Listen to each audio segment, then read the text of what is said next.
Welcome back, folks, to my Let's Play of Pillars of Eternity, the complete edition on Nintendo Switch. When we last left off, we ended up trying to get to the Defiance Bay. We ended up going south through the Black Meadows to Midmar Bridge, but it turns out it's out. Then we met this person here, and Purgund, and apparently she got robbed, so we're going to try and find her stuff. So let's hop to it, shall we? Also, I want to apologize for the lack of uploading. Usually I record all my videos a week ahead of time, but I've been sick lately, so I haven't been able to record, and as you probably noticed, I ran out of videos. I'm starting to feel a little bit better now. I'm sleeping more. I'm not in so much pain, so hopefully my videos will come up more frequently like they used to. Okay, so we gotta look for bandits.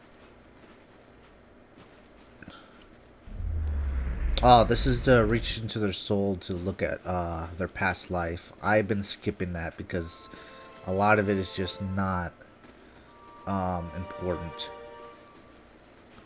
At least I don't think it is. Hopefully it isn't. Okay, let's see if we can find these bandits here or they're somewhere else. What's in here? What is it? Oh, it's one of those little kobold guys.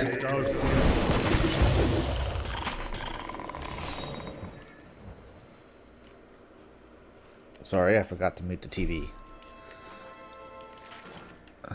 Alright, what's in here? A hatchet. We could sell that. I don't think anyone needs that. Okay, nothing over here. This would just lead us out, so it must be south a little bit more.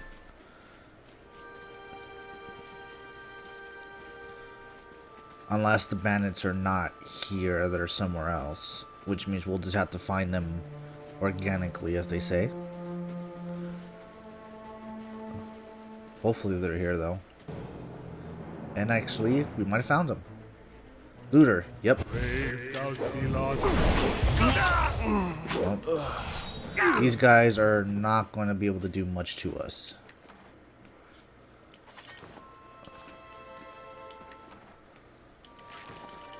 Okay, we'll take that. So they probably have a camp over here, or maybe even a cave that they're hiding in.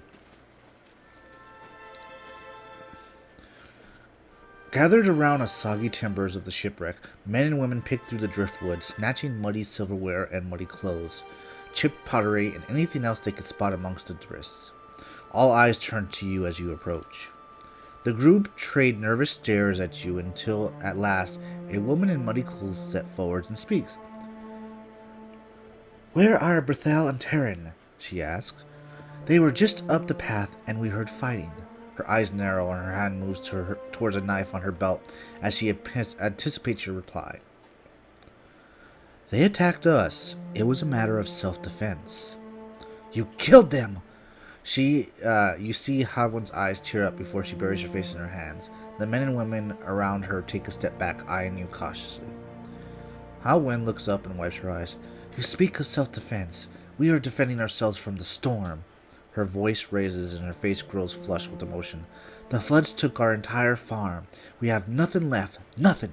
No food, no roof. Now I don't even have my cousins." She throws her hands up in despair. "We don't want to fight you. We have lost everything. We lost enough already. Please leave." "I am here investigating some missing cargo. We mistook your cousins for looters." The men and women all turn to her, their face frightened and worried. "Please, we need those supplies dearly. The storm took everything from us. It's not our desire to steal, but we are desperate. We're destitute. Should we let these wares just sink to the river to the bottom?" "I am sorry for your misfortune. How can I help?" "Perhaps you could tell us the merchants you found nothing beyond the driftwood. From her point of view, it will be as if the river washed it all away. Besides, how much copper will she really make by selling these rotten clothes and soiled wares? I will see what I can do. Thank you, she sighs, wiping sweat from her brow. You are the first of good fortune to come our way in a very long time. Harwin snaps her fingers at one of her comrades and points to a pile of supplies drying in the sun. We don't have much, but take this as a token of our thanks. Yeah, my character, how she is, I figured she would let them go. She wouldn't attack them.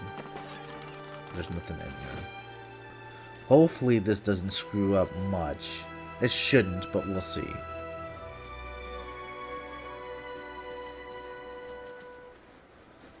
Okay, why is that? That's weird. Okay, she would be over here somewhere. There she is.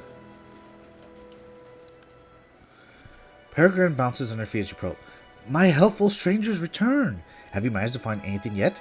Even if all you found is driftwood, just knowing those looters got what they deserved would moisten my breeches. I picked through the wreckage but found nothing salvageable. It must have washed away. Peregrine kicks her foot into dirt several times. I figured just as much. Well, thank you for your assistance. I suppose I need to figure out how I'll recover my investment.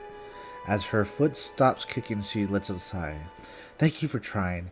If you find yourself in Defiance Bay, search out my shop. I'll need all the customers I can get. Okay, so that actually ended up good.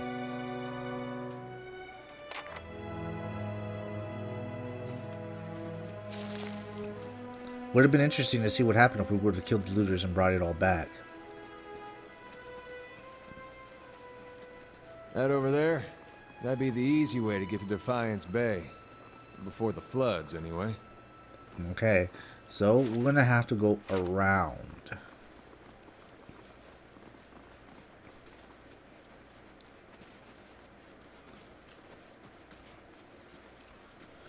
So let's go this way.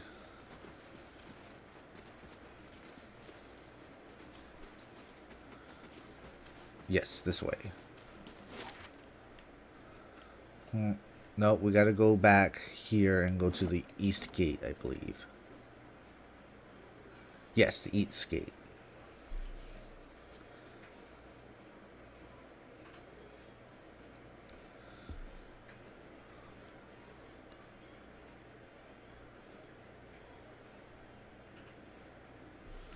So, I hope you guys have been doing pretty good. As I said, I've been sick, so that's why I haven't been really uploading, because I ran out of videos to upload. I have this one that I'm recording today that will go up today, and then the last video I recorded of Astro Chain, and then I'm gonna have to start recording for the week again, which I'll probably do tomorrow once I upload Astro Chain. I'll probably record all 5 or 6 episodes of Astro Chain and record 4 Pillars. And get that out of the way for you guys so that way I can be consistent again.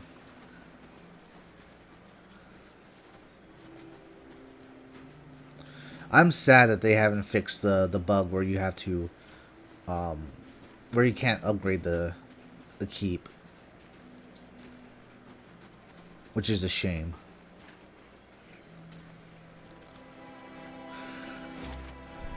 Yeah, here's the gate we gotta go through.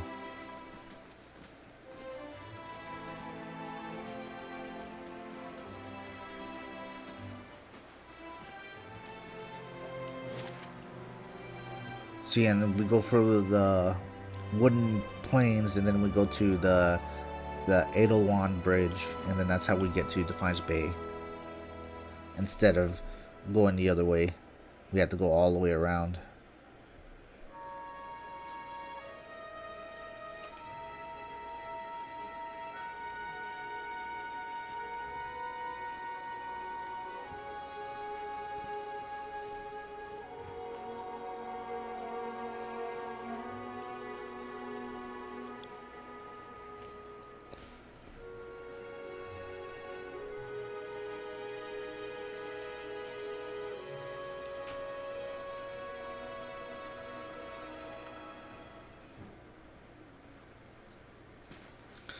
Okay, there's... Oh yeah, that's my kitty.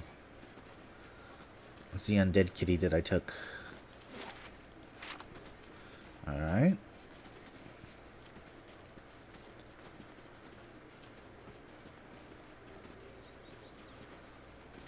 Wonder if we should explore around. It's pretty... Yeah, we'll explore around. See what's here. Maybe we'll find some interesting loot.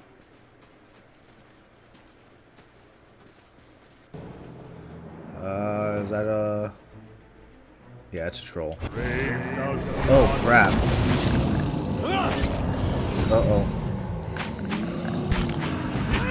Got one down. That's it.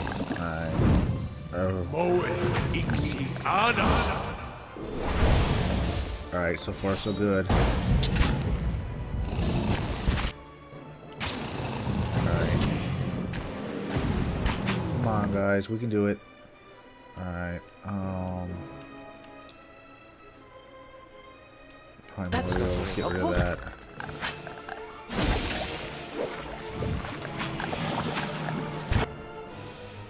Alright, come on, we can do it. Alright, we're gonna need to use our actual skills. Ability, lay on hands. I need to get it on. No, not endurance. Arloth, yes. Forth to battle! There we go. Alright. We should be fine now, hopefully. That's it. There we go. Oof, that was close. Awaken Wood. I wonder what that does.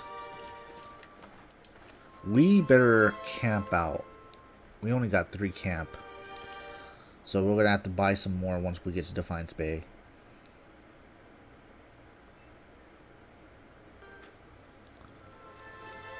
Alright.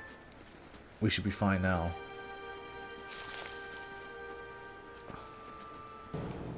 Ooh, a lion.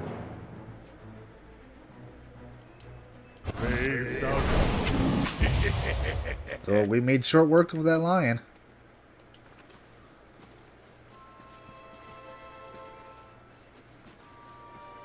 Hopefully that wasn't important. That's weird that there's a lion there.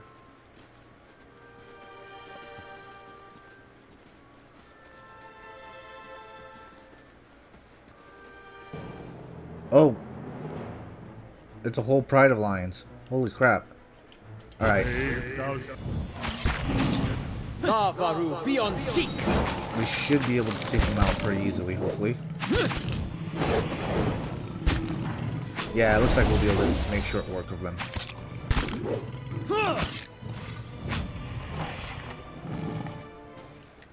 Alright, take all the lion hide. Hearth Harvester. That is a very unique weapon, it looks like.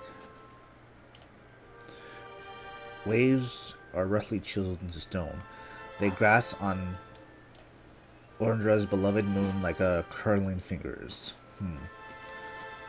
You know what? Huh. This might be important for later on, maybe. Might not be, though.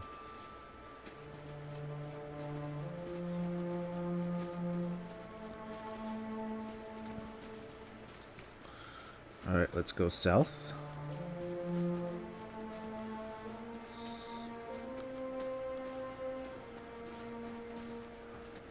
Hush, Itumak. We'll just wait a little longer. Ooh. I believe this is a new companion that we can get. A dwarven woman dressed in skins and hides leans against the road marker, her face turned down, her eyes darkened by the thick strip of face paint. She sharpens a bone arrow head with a scrimshaw-handled knife. Her attention, however, is focused on the bare figurine between her feet. A large white furred fox stands at her heels, looks up at you as you approach. Easy, Itumak. It's not him.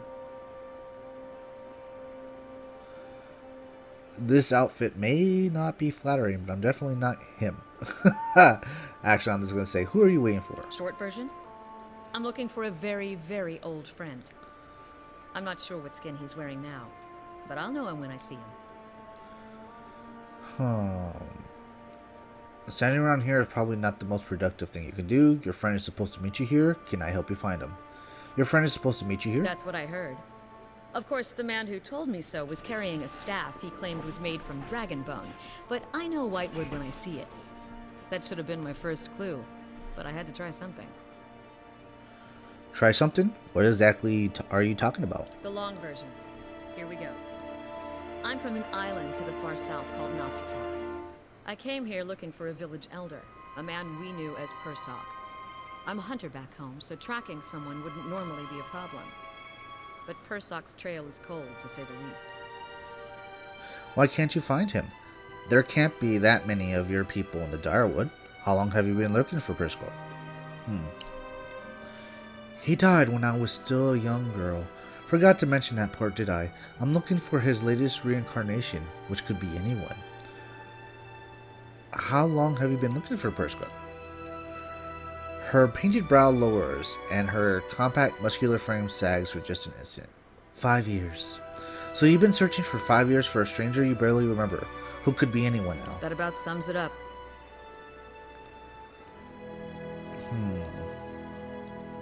Actually, I know how you feel. Then you have my sympathies. Hopefully you've got a better lead than I do. How does that statuette figure into it? She adjusts the figurine on her trousers and raises it in her small, flat palm. It's carved in the shape of a bear, smooth and round. The polished Adra is worn to a dull matted along its arched back, and ovarian hunches. A soft glow emanates from within. Cute, isn't it? It belonged to Persok. Before he returned to the wheel, he left a splinter of his soul in it.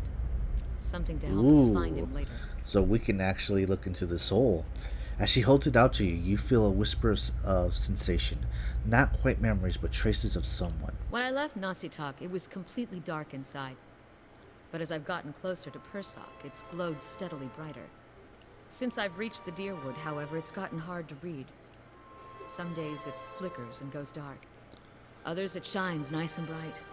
For a few hours. But most of the time, it looks just like this. I could take a look at it. I've heard that one before. Whole reason I'm standing here is because some so-called watcher from Forkvale told me he could take a look. For a few golden dukes, of course. I was on my way out of the Balmarsh when I heard talk of a traveling mystic who could supposedly see souls. I knew it was a long shot, but what did I have to lose? I went to see this fellow and gave him the Audra figurine. He made a big show of moaning and rolling his eyes, and after I'd given him 5 golden dukes to lift the shroud, he told me to seek the crossroads in the field between the wolf's lair and the twining trees. He thought he was being vague, but I know the area well enough to recognize that he meant this place, right between Defiance Bay and Twin Elms. I had a bad taste in my mouth, but my coin was spent and I'd already left an arrow in his knapsack as a friendly warning. Told him I'd come back and leave him with another if it turned out he was giving me the runaround. I've been here a week now. Guess he had the last laugh after all. May I see the figurine?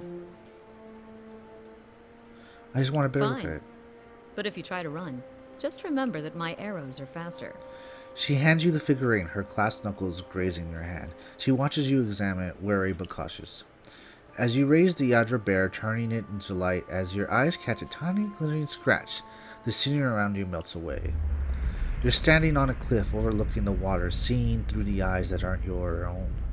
You catch the musk of beasts amidst the fresh scent of vegetation, and your heart beats a little faster. You'll have to watch your step up here. You look down just enough to see the sharp, pale cliffs dropping into the water hundreds of feet below you. I see a vision of high cliffs over the water. Does that sound familiar? Your question is greeted with a shrug of silence. I've got it. He's standing on a cliff. What are you talking about? What just happened? I'm a real watcher. She blinks at you a few times, calculating.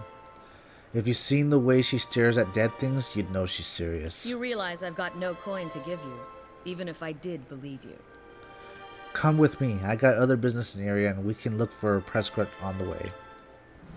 If this is your idea of a joke, you may be stuck with me for a while. Lead the way. Okay. So now we got her in the group, and we're a complete group now. And perfect, she's in the back.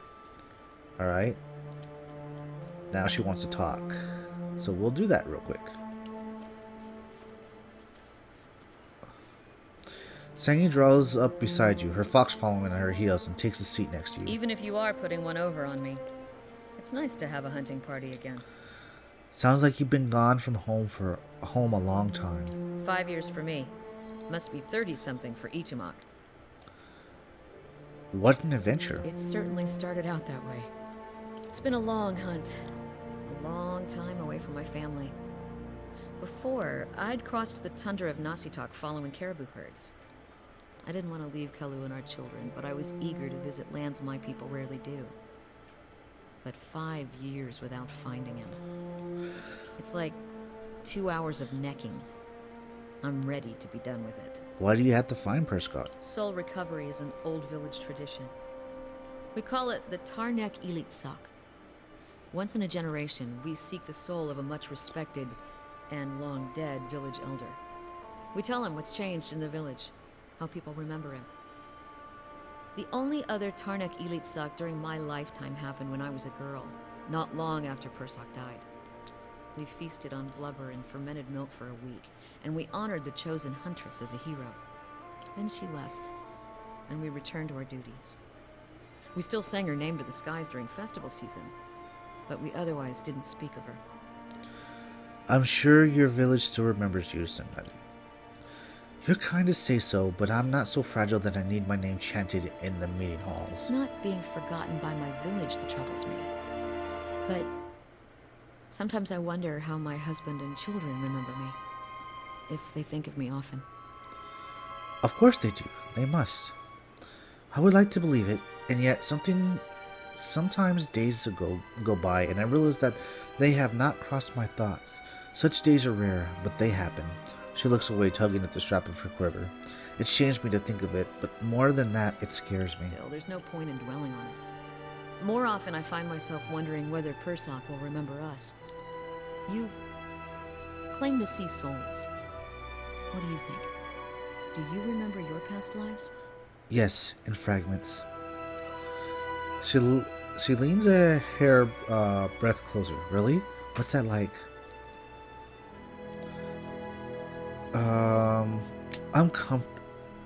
Uncomfortable. I'd just sooner not remember any of it. She sits back. I don't envy you. Guess I'm lucky I only have to worry about someone else's past life. Makes me wonder what Persak remembers about our village. Or if a turn at the wheel has yanked the details out of his mind like it does for most of us. Has your village changed much since his time? Masuk is probably much the same as it was 100 years ago. We live between tundra and frozen forests, and the land takes as much as it gives. But our hardships bring us together. And the elders truly unite us. They keep the stories of past generations, and they guide us from season to season, through good years and lean. Esmak brushes against her hip, and she scratches his head. Recently, there's been a lot of good years. My aunts say that we've had a few clashes with neighboring villages thanks to the hunting territories that Prescott have helped establish. In bad years, we rely on trade with the merchants that pass our shores. We exchange walrus tusks and seal pelts for grains that last us the hard winters. Prescott brokered a lot of those agreements too. She holds up the bear figurine. We got this from one of the Akuma's ships that used to trade with us. Sounds like Prescott did a lot for your people. That's what I'm supposed to remind him. Sounds like you're on a hunt of your own, though. You feeling the thrill of the chase? Ready for this to be over? It's too early to tell. She nods. Fair enough. She rises and stretches, looking around. We've got darkness on our side. Shall we move on? Let's go. And folks, we will stop there this time. As always, hit the subscribe button if you're new. Hit the bell thing so it rings and lets you know when I post my videos. Give a thumbs up if you like it, a thumbs down if you don't, and I will see you next time. Hop you later.